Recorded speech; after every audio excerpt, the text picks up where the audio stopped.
Hey there and welcome to some junk journal play. One of my favorite things to do in my journal is to actually work with papers and do some collaging. So I'm going to share with you a process video here on me creating and working in my junk journal, which is just comprised of a bunch of random papers. I like to start out, doesn't matter which page, I will often work out of order. I just thumb through it and decide what works for me.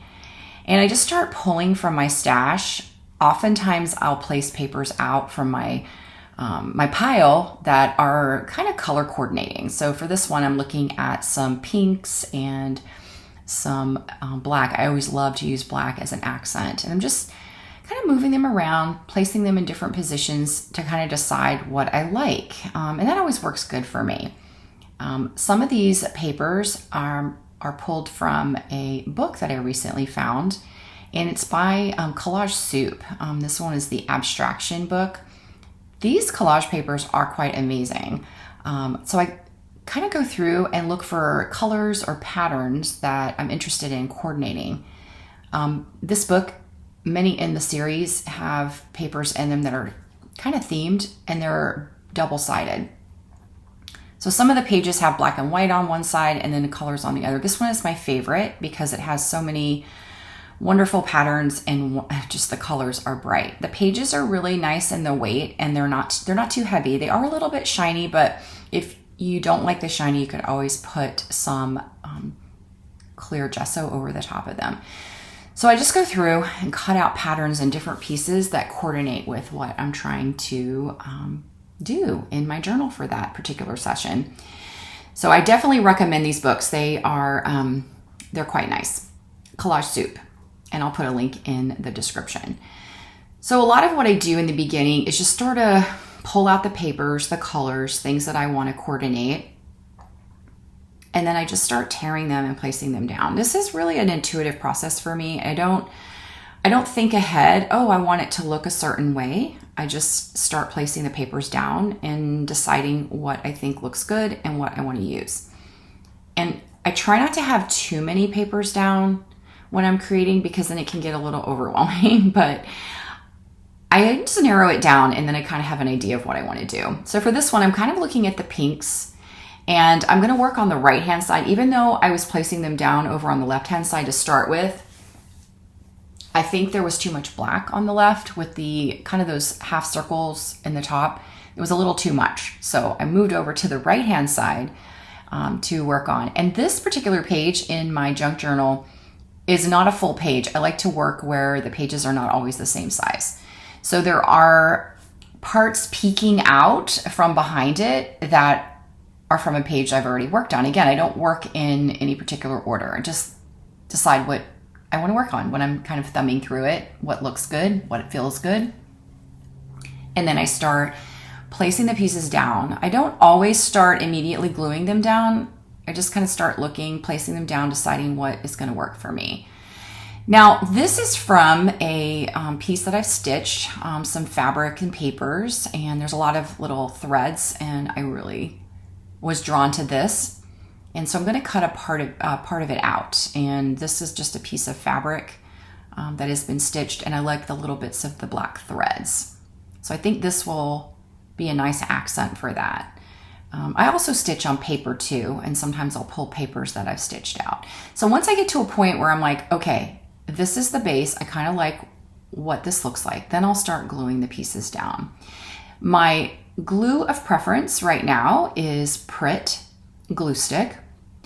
I used to use Yoo-Hoo. Yoo-Hoo is one of my favorites, but I recently, several years ago, became familiar with Pritt, and I actually like it a little bit better. I live in a very humid climate, and I find that the Pritt, if I'm using a glue stick, actually holds better. It's a really sticky.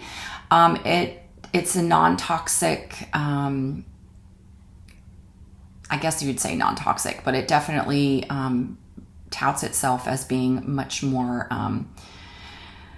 friendly in that area. So I'm not even really sure how to say that. But anyway, I really like this glue stick, and a friend of mine gave me my first batch of them. She's from England, and they are very popular over there. So I just ordered from Amazon. I don't even think I've ever seen them in a store locally. But all right, so these couple pieces that I just put down are from that collage book, and so is this yellow one. And I don't know that I could actually have created those without doing a lot of layering and painting and paper collage. So it's great to have those in my little stash here that I can just pull them out. So as you saw, I just started placing the papers down. And then once I had a pleasing arrangement, then I started gluing down the pieces in the way that I want. And sometimes that changes as I'm putting the papers down. I might end up changing them as I go. I might decide as I place other pieces down that I like something a little bit different. So I'm not always, attached if I want to change it or make it a little bit different. I had a hard time with this part because I really liked that paper. But I moved the little piece of fabric up a little bit so that I could still see some of the lighter color. There's so much of that peachy pink, reddish pink. I wanted to make sure that I had a little bit of that lighter color showing through. So again, I just start looking at my pieces and just deciding, okay, does it need a different color? Does it need black and white? Does it need some text? And I just pull from my stash. This is a painted paper that I made. I make a bunch of these on sketchbook paper. I use watercolors, acrylic, Stabilo pencils, alcohol inks. I use an assortment of different mediums to create these papers that I can then just pull out and use when I'm ready in a journal page or a collage of any kind. And sometimes it works and sometimes it doesn't. So I really just want you to see the process here. It's placing papers down, kind of looking at them and seeing, does this work? Does this not work? That's really part of the intuitive process for me. And I'm using pretty much all paper. Sometimes my journaling sessions will involve more just randomly working with paints and inks. But right now I'm finding that if I just have a really nice assortment of painted papers and colors and textures, I don't have to use as much paint and other mediums. And this is great for when I want to work quickly, or I don't have a lot of time. I don't want to pull out a ton of supplies. Sometimes I only have the papers on my art table and my glue stick and some scissors. And I'm not really wanting to pull out all of the paints and the inks and everything. And so this is a great way to work when you just really don't want to have to pull out a bunch of stuff, or you're working in a location, maybe you're traveling, or you're just watching television and maybe you're just working on a little tiny area where you don't have all your stuff out. This is just working with paper is a great way to create where you don't have to have all that stuff out. And so you can see here on the back, I'm just trimming off this piece of paper that I've already worked on the pages that are beyond this page. So you can kind of see that what's peeking out behind it.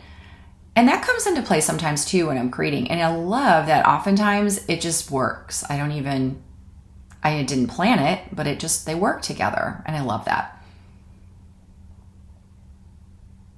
So I'm going to continue to just pull out papers and look at different things that are in my stash. Again, I'm going to go back to this piece that's this fabric piece.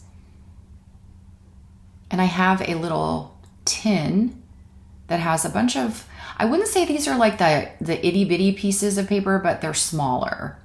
And I love that too, because I can just throw it in my little zipper pouch if I'm needing to go somewhere, or I'm traveling, or I'm just going to meet a friend and we're going to do some art. I just throw these smaller parts into a little zipper pouch or two. And a little tin is small enough that I can do that with it.